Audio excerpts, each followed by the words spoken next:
வணக்கம் ஃப்ரெண்ட்ஸ். இப்போ பார்த்தீங்கன்னா இங்கே இந்த டிரான்ஸ்ஃபார்மில் ஏதோ ப்ராப்ளமாட்டாக இருக்குது. அதனால் வந்துட்டு அங்கே தீ பற்றி எரியுது. அது எங்கேருந்து எரியுது என்ன ஏதுங்கிற விவரம் தெரியல. இந்த டிரான்ஸ்ஃபாரத்தில் தான் ஏதோ ப்ராப்ளமாட்டாக இருக்குது. என்ன ஏதுன்னு தெரியல. அவங்களும் இந்த தீ அணைக்கிற கருவியை வச்சு பின்னாடி ஐசிஐசி பேங்க்கு அதிலிருந்து எல்லாம் கொண்டு வந்து அணைச்சிட்ருக்குறாங்க. என்னத்தினால ஃபயர் ஆச்சுங்கிறது தெரியல, என்னத்தினால ஃபயர்னு தெரியல. ஆனால் பார்த்தீங்கன்னா பாருங்க, இப்போ வந்துட்டு அங்கே வந்து ஃபயர் ஆனதுக்கு அந்த ஃபயர் ஆனதை அணைக்கிற கருவி வச்சு அணைக்கிறாங்க.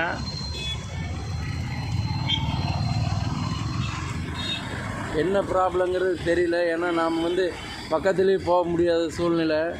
ஏன்னா ரொம்பவுமே வந்து கரண்ட்டு எங்கேயாவது ஏதாவது பட்டுருச்சுன்னா வம்பு. அதனால் யாருமே அங்கே பக்கத்தில் போகக்கூடாது. இருந்தாலுமே அந்த தீயணைக்கிற கருவி வச்சு அவங்க அணைக்கிறாங்க. பாருங்கள் ஃப்ரெண்ட்ஸ், நீங்களும் பாருங்கள். இந்த மாதிரி ஒரு சூழ்நிலை உங்களுக்கு பக்கத்தில் எங்கேயாவது வந்தது அப்படின்னா நீங்கள் தயவுசெய்து இந்த இடத்துக்கு பக்கத்தில் போகக்கூடாது. பார்த்தீங்கன்னா உங்களுக்கே தெரியும். இது வந்து எந்த இடத்துலன்னு பார்த்தீங்கன்னா நவந்தியாவுக்கு பக்கத்தில் Nexa showroom, Maruti Suzuki Nexa showroom பக்கத்தில் மேலே பார்த்தீங்கன்னா அந்த இது பவர் டிரான்ஸ்ஃபார்மில் இருக்கிற ஒரு ஒயரு வந்து ஆடுது, அப்படியே கட்டான மாதிரி தெரிஞ்சுது. ஆனால் எப்படிங்கிறது எனக்கு எக்ஸாக்டாக தெரியல. பவரை கட் பண்ணி விட்டோம். இபி ஆஃபீஸில் இப்போ அவங்க அந்த மெயின் லைனை, அதாவது வந்து லைன்மேன் வந்து இப்போ உடனடியாக வந்து அந்த இபி டிரான்ஸ்ஃபாரத்துலேருந்து கீழே வர லைனை வந்து ஆஃப் பண்ணிட்டாங்க. அதனால் வந்து இனிமேல் கொண்டு எந்த பிரச்சனையும் இல்லை. ஏன்னா அதாவது மின்வாரியத்திலிருந்து மின்சார ஊழியர்கள் வந்ததுனால இனி இந்த டிரான்ஸ்ஃபாரத்தில் எந்த பிரச்சனையும் இல்லைன்னு நினைக்கிறேன். இனி மேற்கொண்டு அவங்க சரி செஞ்சுக்குவாங்கன்னு நினைக்கிறேன். ஆனாலும் ஃப்ரெண்ட்ஸ், இந்த மாதிரி ஒரு சூழ்நிலை இருந்ததுன்னா யாருமே வந்துட்டு அந்த டிரான்ஸ்ஃபாரத்து கிட்டெல்லாம் போக வேண்டாம்.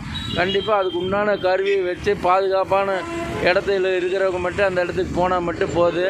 இது நீங்கள் உங்களோட ஒரு நல்ல எண்ணத்துக்காகவும் நீங்கள் வந்து பாதுகாப்பாக இருக்கணும், நம்ம வியூவர்ஸ் எல்லாருமே பாதுகாப்பாக இருக்கணுங்கிற ஒரு நல்ல எண்ணத்தில் நான் இதை சொல்கிறேன். இந்த மாதிரி டிரான்ஸ்ஃபார்மில் வந்துட்டு அடிக்கொருக்க ஏதாவது பழுதுகள் எல்லாம் ஏற்பட்டுச்சுன்னா நீங்கள் அந்த கிட்ட எல்லாம் எங்கேயும் யாரும் போக வேண்டாம். பார்த்தீங்கன்னா இப்போ உள்ளே இருந்து அந்த இபி அலுவலகத்திலேருந்து வந்தவங்க வந்து உள்ளே என்னென்ன இருக்குதுங்கிறது பார்த்து எடுத்துகிட்டு இருக்கிறாங்க. இல்லை அதில் என்ன பிரச்சனை அப்படிங்கிறதையும் பார்த்துட்டு, இங்கே வேறு வண்டி வேறு டிராஃபிக் ஆகிறதுனால மாறி மாறி வந்துகிட்டே இருக்குது.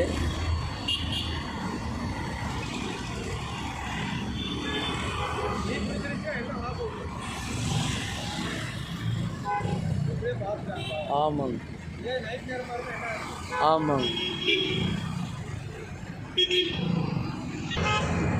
இப்போ மின்வாரிய ஊழியர்கள் வந்து பார்த்துட்ருக்குறாங்க. பார்த்துட்டு அதுக்கப்புறம் வந்து என்ன நடக்கும் அப்படிங்கிறது தெரியும்.